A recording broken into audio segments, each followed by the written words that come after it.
본문에 보면은 모든 것이 내게 가하다. 이렇게 표현하고 있어요. 모든 것이 내게 가하다. 이 말은 뭐냐면 무엇인지 할 수 있는 자유가 있다라고 하는 겁니다. 왜? 하나님이 나에게 자유를 주셨기 때문에. 예수 그리스도를 통해서 구원받아서 나는 이제 정죄함을 받지 아니하는 자유로운 자가 되었기 때문에 무엇이든지 할 수 있다.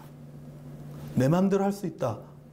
라고 하는 자유에 대한 오해를 고린도 교회 성도들이 가지고 있었다라고 하는 것입니다. 자, 여러분 고린도 교회 성도들은요. 아까 말한 죄로부터 자유롭기 때문에 더 이상 죄련의 심판을 받지 않는다. 그렇게 생각했어요. 뿐만 아니라 영의 부활만 있지 육체의 부활은 없기 때문에 육체는 마음대로 해도 된다라고 생각했어요. 왜? 예수 그리스도께서 재림하실 때 우리는 몸이 부활하는 것이 아니라 내 영이 부활하기 때문에 육체는 마음대로 해도 상관이 없다. 이런 생각을 가지고 있었습니다. 소위 영지주의적인 사고방식이죠. 이런 생각을 가지고 있었습니다. 그래서 모든 일에 심지어는 음행을 저지르는 일에 있어서도 자유롭다는 생각을 갖고 있었습니다. 그런데 이 목회 서신에 보면요. 고린도 교회 성도들만 그런 생각을 갖고 있었던 것이 아니에요. 여러분 바울이 쓴 목회 서신을 쭉 읽어보면 알겠지만은 이 초대교회 성도들 가운데 이런 생각을 가지고 있는 성도들이 참 많았습니다. 로마서 6장 15절에 보면요. 그런즉 어찌하리요? 우리가 법 아래 있지 아니하고 은혜 아래 있으니 죄를 지으리요. 그럴 수 없느니라. 이 말은 뭡니까? 우리가 우리가 법 아래 있지 않냐고 은혜 아래 있으니 죄를 지으려고 하는 이 표현을 바울이 썼다라고 하는 것은 뭐냐면은, 이 말은 뭐냐면은, 로마 교회 성도들 가운데 이런 생각을 갖고 있는 사람들이 있었다라고 하는 증거입니다. 이런 생각을 갖고 있는 사람들이 있었기 때문에 바울이 이야기를 하는 거예요. 너희가 법 아래 있지 않냐고 은혜 아래 있으니 죄를 지어도 된다라는 생각을 갖냐? 그럴 수 없다라고 하는 거죠. 갈라디아서 5장 13절에 보면 형제들아 너희가 자유를 위하여 부르심 입었으나 그러나 그 자유로 육체의 기회를 삼지 말고 오직 사랑으로 서로 종로로 다다하라. 이렇게 말씀하고 있습니다. 갈라디아 교회 성도들 가운데도 자유를 우회해서 그 자유를 육체의 종욕을 즐기는 일에 마음대로 사용하는 사람들이 있었다라고 하는 것이죠. 그래서 바울이 말하고 있는 것이죠.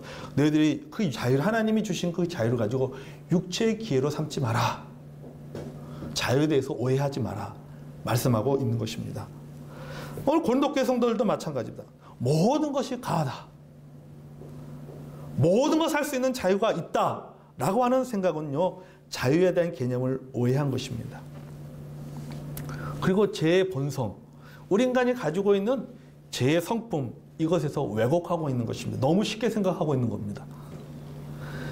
마틴 루터는요. 그리스도인의 정체성을 이렇게 표현했어요. 그리스도인은 의인인 동시에 죄인이다. 이 말은 뭐냐면은 하나님 안에서는 의인이 되었지만은 우리 안에서는 죄인이다. 다시 말해서 그리스도는 이중적인 존재다라는 말입니다.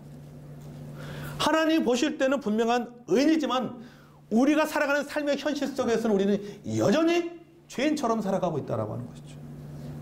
이런 이중적인 존재가 바로 그리스도인이다 라고 마틴 루터가 이야기했습니다. 그 말은 뭐냐면은 마틴 루터는 인간들이 예수 그리스도를 통해서 구원받았지만 믿음으로 구원받지만은 그러나 여전히 인간은 죄성을 가지고 있는 사람이다라고 하는 것을 말해주고 있는 것이죠. 자, 그렇기 때문에 자유의 기회를 방종의 기회로 사용할 수 있다라고 하는 겁니다. 왜요? 죄성이 있기 때문에. 자기 뜻대로 할 수 있는 권리도 있다라고 하는 것이죠. 그렇지만 여러분 우리가 생각해야 될 것은 이런 것을 우리가 잘 알고 자기 뜻대로 할 수 있는 권리가 있지만은 어떻게 되냐? 자기 보존을 위해서 제한하거나 또는 자유를 절제할 필요도 있다라고 하는 거예요. 바울이 그걸 이야기하는 겁니다. 모든 것이 가나 모든 것이 유익한 것은 아니다 라고 하는 말은 무엇이냐면은 너희들이 마음껏 그 자유를 사용할 수 있지만 그러나 너희들에게는 우리 인간에게는 죄성이 있기 때문에 그 자유를 마음껏 사용하다 보면은 결국 뭐가 되느냐? 방종을 낳게 된다. 죄를 짓게 된다. 그렇기 때문에 그 자유를 제한할 필요가 있다. 절제할 필요가 있다라고 하는 것을 바울이 오늘 본문을 통해서 말하고 있는 것입니다. 자, 여러분, 그리스도인의 자유에 대한 오해, 또 다르게 표현한다면은 그리스도인의 자유는 어디까지 허용될 수가 있는가라고 하는 문제를 우리가 생각해 보길 원합니다. 자, 본문을 통해서 우리가 두 가지를 체크할 필요가 있습니다. 오전 예배는 저희들이 첫 번째 체크사항을 나누고 오후에는 두 번째 체크사항을 나누겠습니다. 자, 첫 번째 체크사항은 뭐냐 하면은 유익성이에요, 유익성.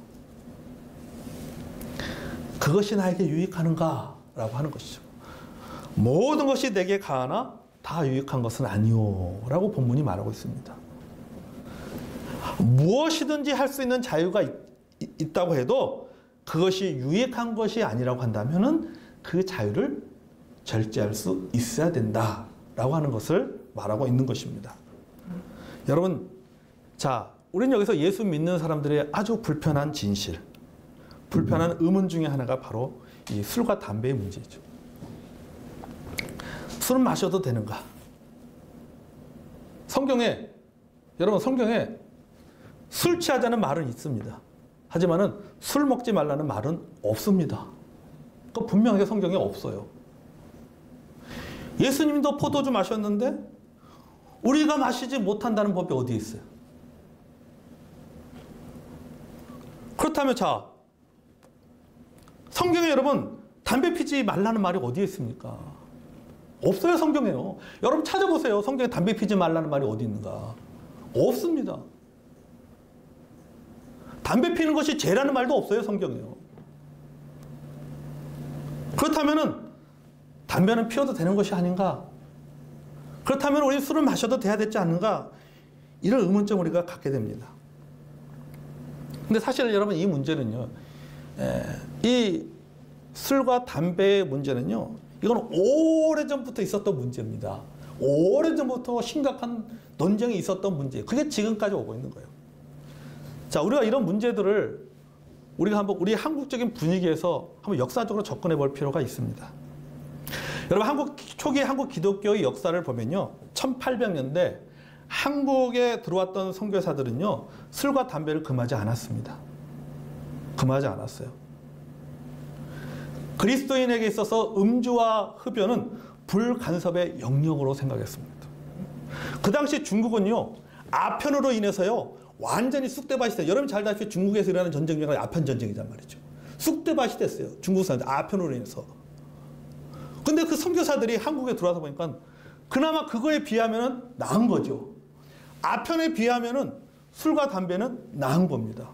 그래서 그것에 대해서 크게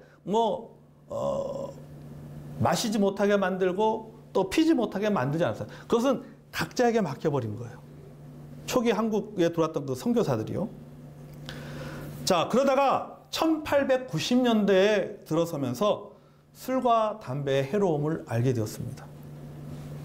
가만히 보니까는 평소에는 그처럼 아주 착한 사람도 일단 술만 먹으면 이게 돌아버리는 거죠. 딴 사람이 돼버려요. 여러분, 우리 주변에 그런 사람들 많아요. 그죠? 술만 안 마시면 참 좋은데 이게 술만 마시면 사람이 완전히 헷가닥 해가지고는 완전히 딴 사람이 돼요. 제가 군대 있을 때 저희 그 선임하사가요, 진짜 좋은 사람이었어요. 너무너무 좋은 사람이에요. 아주 이 부하들을 잘 챙기는 그런 사람입니다. 근데 술로 먹었다면 사람이 180도 살아요. 선임하사들은 영해 거주하잖아요. 그럼 아침 8시 반까지 부대에 출근해야 됩니다. 근데 8시 반이 됐는데도 부대를 출근하지 않으면요, 비상이 걸려요, 소대가. 저희는 산에서 소대진제 생활했거든요. 그건 소대진제 최고가 선임하사예요. 8시 반이 됐는데도 출근하지 않고 있다면 부대가 난리가 나는 거예요. 야, 이거 큰일 났다. 또 선임하사 또 술 먹고 돌았다. 왜 아니, 그러면 저 밑에서 또 인터폰에 연락이 옵니다. 진흥로에서 택시가 한 대 올라오고 있습니다. 그럼 난리가 난 거예요. 분명히 술 취해서 올라오는 거예요, 택시가 올라오면. 그럼 와가지고 다들 집합시켜요. 집합시켜놓고 막 때려요. 막 때립니다. 그러니까 평상시에는 굉장히 좋은 사람인데 이게 술만 먹으면요, 사람이 폭력적으로 바뀌는 거예요. 그러니까 이게 그 선교사들이 보니까는요, 조선 사람들이 그런 거예요. 조선 사람들이 평상시에는 좋았고 착했던 사람들이 이 술만 먹으면은 막 이상한 짓을 하는 사람들이 너무 많은 거예요. 또 음주로 해서 폐가 망신하는 경우도 여러 차례 보게 되었습니다. 그것을 목격한 선교사들이 조선에서 술과 담배는 신앙에 무익하다라는 결론을 내리게 된 거예요. 그래서 펼친 운동이 뭐냐면 금주와 금연 운동입니다. 1897년 조선 그리스도인 해보라는 책을 통해서 금주와 금연을 강조하는 세 가지 이유를 말했습니다. 이 조선 그리스도인 해보 1897년에 발행된 이 조선 그리스도인 해보라고 하는 그 소위 말해 잡지책인데요. 이 잡지책에 보면은요, 이 금주와 금연을 하는 것에 대해서 세 가지 이유를 기록해 놨습니다. 첫째는 뭐냐면 신앙에 유익하지 않다. 그러니까 조선 그리스도인들에게 술과 담배는 신앙에 유익하지 않다. 둘째, 건강에 해롭다. 의학적인 이유를 내는 거죠. 첫 번째는 신앙적인 이유, 두 번째는 의학적인 이유입니다. 셋째는 개화와 국민의 의식 계몽을 위해 필요하다라고 했어요. 왜? 당신이 여러분 일제로부터 민족 자주권을 지키기 위한 운동 중에 하나가 뭐냐면 금주와 금연이었어요. 왜냐하면 우리가 술 사 먹을 돈을 가지고 담배 필 돈을 가지고 그것을 모아가지고 일본으로부터 빌린 돈을 갚자. 그래서 민족 자주권을 회복하자. 라고 하는 운동이 국민 계몽 운동이 일어나고 있는 시기였어요. 그래서 이 일에 누가 앞장서냐 바로 그리스도인들이 앞장을 섰던 것입니다. 왜냐하면 그 당시에는 이 믿는 사람들이 상당히 많이 개화된 사람들이 많이 있었기 때문에 이런 사람들이 앞장서 가지고 금주와 금연 운동을 펼쳤습니다. 또 교회들도 이 일에 함께해서 이 일을 시작을 하게 됐던 것입니다. 자, 이런 금주와 금연 운동이 1990년대 들어서면서 한국교회 전체에 퍼지기 시작했습니다. 전국적으로 이 운동이 퍼지기 시작했습니다. 여러 가지 그 당시에 어떤 기독교 단체라든지 또는 그 YMCA라든지 이런 다양한 어떤 그런 사회단체와 기독교적인 단체와 교회를 통해서 전국적으로 이것이 확산되기 시작했습니다. 그래서 1990년대 이후에 한국교회의 좋은 전통으로 자리 잡게 된 거예요. 금주와 금연이라고 금연이요. 자, 여러분, 그럼 교회에서 이 금기시되고 있는 이 술과 담배를 우리가 역사 문화적인 관점에서 보면 전통의 문제로 볼 수가 있다라고 하는 거죠.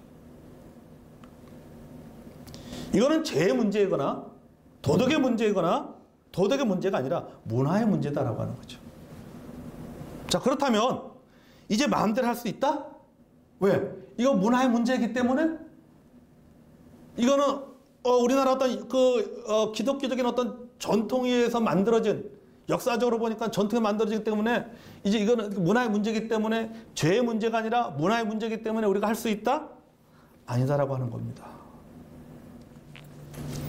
자, 로마서 14장에 보면요, 구약에 금지된 음식을 먹을 수 있다는 믿음을 가진 성도와 먹을 수 없다라는 믿음을 가진 성도의 이야기가 나옵니다. 그게 바로 로마서 14장의 이야기입니다.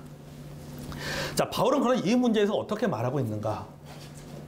자, 구약에 나와 있는 음식, 여러분, 우리는 신약 시대에 살고 있기 때문에 구약에서 금지하는 음식을 얼마든지 먹을 수 있다라는 사람과 먹을 수 있다라는 성도가 아니다. 이거는 우리 신약의 시대에 살고 있지만은 이 구약에서 이미 이것에 대해서 먹지 말라고 했기 때문에 우리는 먹어서는 되지 않는다 라고 하는 것에 논쟁이 붙은 겁니다. 한쪽에서 먹어야 된다, 한쪽에서 먹으면 안 된다 라고 하는 것에서 먹는 문제 가지고 논쟁이 붙은 겁니다. 그것에 대해서 바울이 해법을 제시하는 것이 로마서 14장의 내용입니다. 자, 14장 3절을 보겠습니다. 같이 한번 읽어볼까요? 시작. 먹는 자는 먹지 않는 자를 업신여기지 말고 먹지 않는 자는 먹는 자를 비판하지 말라. 이는 하나님이 그들 받으셨습니다. 자, 이 말은 뭐냐면 서로 판단하지도 말고 비판하지도 말라는 겁니다. 그것에서 판단하고 그래서 비판을 말할 수 있는 부분은 하나님밖에 없다라고 하는 거예요. 15절을 보겠습니다. 15절. 자, 읽었습니다. 시작. 만일 음식으로 말미암아 내 형제가 근심하게 되면 이는 내가 사랑으로 행하지 아니함이라. 그리스도께서 대신하여 죽으신 형제를 내 음식으로 망하게 하지 말라. 아멘. 그리스도가 대신하여 죽음으로 구원받은 형제가 먹는 문제로 시험에 들게 해서는 안 된다라는 말입니다.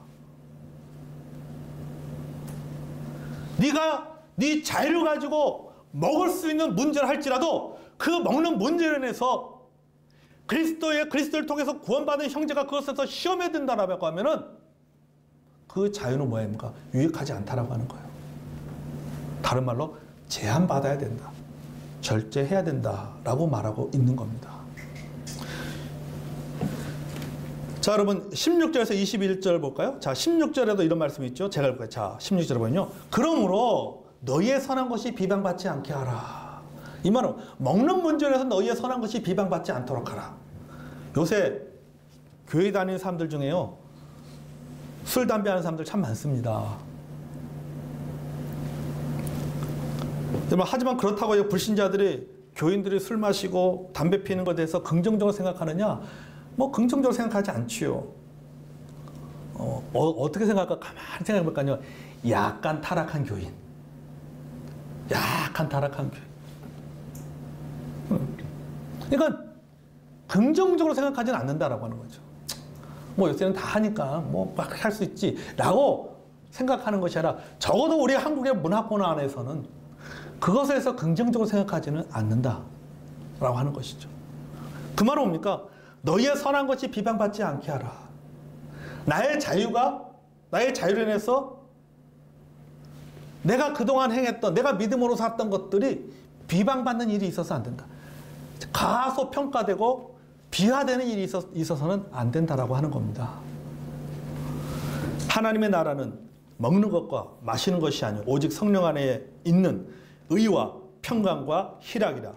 이로써 그리스도를 섬기는 자는 하나님을 기쁘시게 하며 사람에게도 칭찬을 받느니라. 그러므로 우리가 화평의 일과 서로 덕을 세우는 일을 힘쓰나니. 여러분, 하나님을 믿는 것이 무엇입니까? 신앙으로 산다는 것이 뭐예요? 하나님 중심적인 가치관을 가지고 살아가는 것입니다. 하나님 중심적인 가치관이 뭡니까?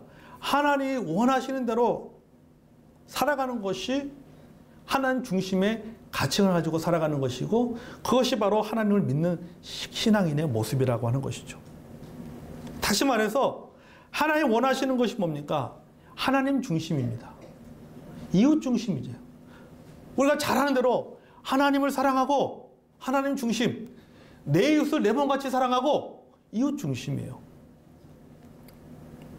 그렇다면 우리가 하나님 중심과 이웃 중심을 가지고 살아간다라고 하면은 이 음식의 문제는요, 해결이 되어지는 거라고 하죠. 이 문제는 해결이 되어진다라고 하는 거죠. 그냥 계속 봐요. 음식으로 말미암아 하나님의 사업을 무너지게 하지 말라. 만물이 다 깨끗하되 꺼리낌으로 먹는 사람에게는 악한 것이라. 고기도 먹지 않냐고.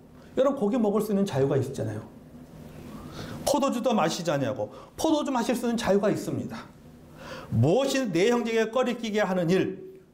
내가 고기도 먹을 수 있고 포도주도 먹을 수 있는 자유가 있지만은, 그러나 유익성을 따져보고 그것이 유익하지 못한다라고 하면은 하지 않는 것이 아름다운 것이다 라고 말하고 있는 거죠. 자, 구약에 금지되어 있는 음식이기에 지금 먹을 수 있습니다.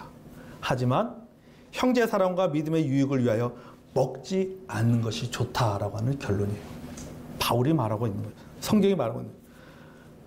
여러분, 음주와 흡연의 문제는요, 초대교회 시대에 부정한 음식을 가리는 것과 비슷한 유형의 문제입니다. 사실은. 사실 이 문제는요, 이럴 수도 있는 문제고 저럴 수도 있는 문제입니다. 마실 수도 있고 마시지 않을 수도 있는 문제입니다. 하지만은 마시지 않는 것이 좋다. 담배를 피지 않는 것이 좋다. 왜냐? 유익이 없기 때문이라. 자신에게 유익이 없고 주변 사람들에게 유익이 없고 믿음에도 유익이 없다라고 하는 거죠. 여러분, 무엇보다도 우리의 몸은 뭡니까? 우리 몸은 고린도서 6장에 보면 그리스도의 지체다라고 말하고 있어요. 아멘? 고린도서 6장 15절 보겠습니다. 고린도서 6장 15절에 보면은 이 자유에 대해서 얘기하면서 바울이 이제 결론적으로 이런 얘기를 하고 있죠. 6장 15절에 보면 너희 몸이 그리스도의 지체인 줄 알지 못하느냐. 우리 뭡니까? 그리스도의 지체예요. 그리스도의 지체입니다. 여러분, 지체라고 하는 것은 뭐래요? 서로 영향을 주고받는 겁니다.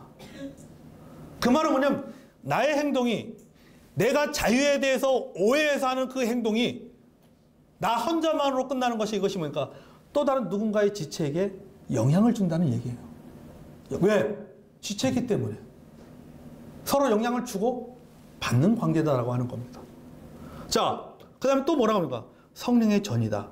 19절에 말했죠. 너희 몸은 너희가 하나님께로부터 받은 바 너희 가운데 계신 성령의 전인 줄을 알지 못하느냐. 아멘? 여러분, 성령의 전에서는요, 무엇이 올라가야 됩니까? 기도의 향기가 올라가야 됩니다. 아멘? 담배의 연기가 올라가서는 안 된다라고 하는 거죠. 기도의 향기가 올라가야지.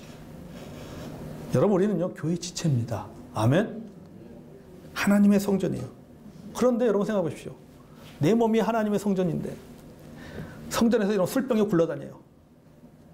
여러분이 교회 왔더니 우리 예배당에 술병들이 막 소주병이 참여 있을 좋은데 막 이런 게 막 굴러다녀요. 계단에 보니까 담배꽁초들이 막 수들이 수북하게 쌓여 있어. 여러분 교회 갖고 오면요, 교회 계단에요 담배꽁초들이 있어요. 있습니다. 와보면요. 그러니까 지나가는 사람이 거기 계단에 앉아가지고 얼마나 교회 계단이 편했으면 거기 앉아가지고 이 한 대씩 피고 가는 사람들이 있어요. 앉아가지고 피고 너가고 가면 좋은데 주머니하고 그거 버리고 가 거기에. 어떤 때 보면은 빈 소주병도 계단에 딱 아주 그것도 참 예의는 바른 것 같아요. 또 한쪽으로 딱 벽 쪽으로 붙여놔. 예. 여러분 그거 보고 제가 따가서 그거 보고 있으면요 마음이 안 좋아요. 여러분 교회 왔는데요, 교회 계단에 소주병이 딱 있어. 담배꽁초가 딱 떨어져 있어요. 여러분 그거 보면은 기분 좋을 사람이 누가 있겠습니까? 마음이 얼마나 불편합니까? 여러분, 우리는 하나님의 성전이라고 했습니다. 아멘. 그러면 문제가 다 해결된 거예요. 내 몸이 하나님의 성전인데 내 안에 뭐가 돌아다니고 있어요? 소주병이 굴러다니고 있어. 폐에 담배꽁초가 있고. 그렇게 생각한다고 생각해 보십시오. 이것이 어떤 유익이 있습니까? 하나님의 선한 것이 비방받게 됩니다. 아멘. 하나님의 사업이 무너지게 됩니다. 다른 형제들이 시험에 들게 됩니다. 결론 내립니다. 여러분, 모든 것이 내게 가나 다 유익한 것은 아니다. 아멘. 모든 것을 할 수 있는 자유가 있다 할지라도 마음대로 죄를 지을 수 있는 자유까지 주어진 것은 아니다라고 하는 겁니다. 자유를, 육체의 기회를 마음껏 사용할 수 있는 기회로 허용된 것도 아니다라고 하는 거죠. 여기는 술과 담배 문제만이 아니라 다른 것도 마찬가지예요. 꼭 술과 담배 문제뿐만 아니라 우리가 일상생활에서 우리가 가장 많이 부딪힌 문제이기 때문에 제가 이 문제를 얘기했지만은 이걸 좀 더 확대해서 더 넓게 하면요, 여러분 우리가 자유롭게 생활할 수 있는 많은 것도 있지만은요, 거의 다 유익한 것은 아니에요. 제가 전에 다니던 고향교회 그 목사님 사모님은요, 목사님 남동생이요, 그 우리나라 그 의류 검사하는 K마크 이렇게 도장 딱딱 찍어주는 거기에 임원이었어요. 그러다 보니까요 좋은 옷들이 많이 옵니다. 지금 옛날에는 그 좋은 옷들이 막 샘플로 많이 와요. 그럼 그거 그냥 옷 줘요. 사모님이 그러더라고요. 밍크 코트를 교회에서 그 시동생에서 받았는데 이 밍크 코트를 교회를 입고 오지를 못해요. 교회는 밍크 코트를 집에서만 입고 다녀요. 왜 그러냐면은 사모님이 교회에 밍크 코트 입고 오면은 이게 다 시험에 드는 거야. 그러니까 사모님이 집에서만 있는데 집에서 한번 입고 거울 보면서 그러고 교회 갈 때는 벗어놓고 온다는 거예요. 왜요? 입을 수 있는 자유가 있잖아요. 왜 안 입고 옵니까? 유익되지 않기 때문이죠. 자유가 있지만은 내가 행하는 그 자유가 누군가에게 유익되지 않기 때문에 그 자유를 절제하는 겁니다. 여러분, 이것이 바로 그리스도인이 가져야 될 자유의 모습이라고 하는 것입니다. 여러분, 하나님 주신 자유를 사용하기에 앞서서 여러분, 그 자유가 죄의 문제는 아니라 할지라도 우리가 유익성을 따져보는 저와 여러분이 되기 원합니다. 아멘. 이것이 나에게 유익한가? 하나님께 영광이 되는가? 그리고 이웃에게 유익을 주는가를 따져보는 저와 여러분이 되기를 원합니다. 그건 각자의 믿음의 문제입니다. 하나님 앞에 기도하고, 아까 말했지만 너희가 서로 판단하지 말라 그랬어요. 우리는 그것에서 판단할 권리가 없습니다. 그거는 각자가 하나님 앞에 믿음 가운데 해결해야 될 문제라는 사실 여러분 기억하시기를 바랍니다. 하나님이 우리에게 자유 주셨습니다. 그 자유로 육체의 기회를 삼지 말고 서로 종노릇하는 것, 그것이 하나님께서 우리에게 주신 자유의 원래 목적이라는 사실을 기억하시고 하나님 주신 그 자유를 누리며 살아가는 저와 여러분이 되기를 원합니다. 아멘.